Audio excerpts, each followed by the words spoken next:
rares hommes politiques consensuels au Burundi et que donc quand on fait une conférence sur Rwagasore, il y a bien entendu quelques débats sur quelques questions, mais il y a quand même une grande... en fait, il y a beaucoup plus d'avancées que dans un débat stérile. Donc en gros, tout le monde se retrouve dans l'idéal qu'a voulu mettre en avant ce jeune homme qui est mort à 29 ans, donc qui est encore un jeune homme. Et donc c'est très agréable parce que je rencontre plein d'acteurs burundais et des gens de la famille aussi. Et donc tout le monde réussit à se parler et ça donne un petit peu d'espoir pour la suite de l'avenir de ce pays. Pensez-vous que le personnage est important sur la scène internationale? Alors, il faut vraiment relativiser. Le Burundi n'étant quand même pas le plus grand pays géopolitiquement important sur la planète, son héros national ne l'est pas non plus.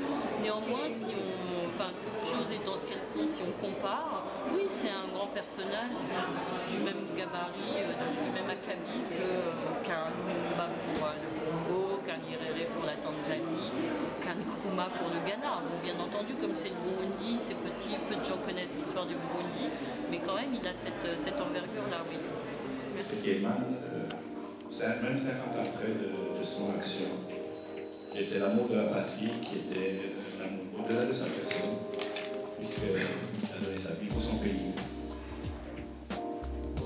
Ce qui fut un exemple, les uns ont été jusqu'à le nommer le prince fou. Voilà, mon nom c'est Marine Detako. Je suis la fille de la petite sœur de Rwagasore qui s'appelle Régine Kanyari. Et moi, l'image, le souvenir que j'ai de Rwagasore, c'est jusqu'à mes 4 ans en fait, parce qu'elle a été assassinée à ce moment-là. Et bizarrement, j'en ai un très.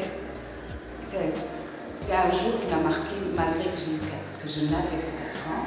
Et je me souviens très très bien de ce jour-là. Et voilà, c'est tout ce que je peux dire. Mais après, on a grandi avec l'image de Rwagasore. Alors, il y a le mélange héros national, puis tonton. C'est parfois difficile de faire la part entre le héros national et le tonton. Et voilà, donc c'est tout ce que je peux dire. Mais je suis très contente aussi qu'enfin on puisse en parler aussi librement et qu'on puisse pouvoir chercher la vérité, parce qu'il y a une vérité à chercher.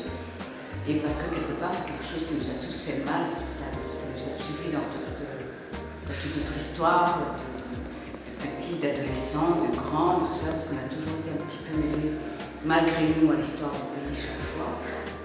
Et voilà, c'est tout ce que je pense que je peux en dire. Voilà.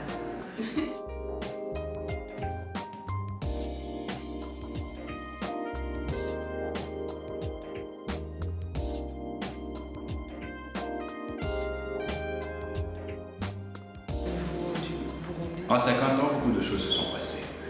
Il fut utilisé par différents partis. Il fut utilisé pour des fins de propagande. Son aura, qui aujourd'hui encore est remarquable, a maintenu le pays dans une certaine forme de pensée. Ses discours font encore fortement référence aux valeurs premières qu'on dit.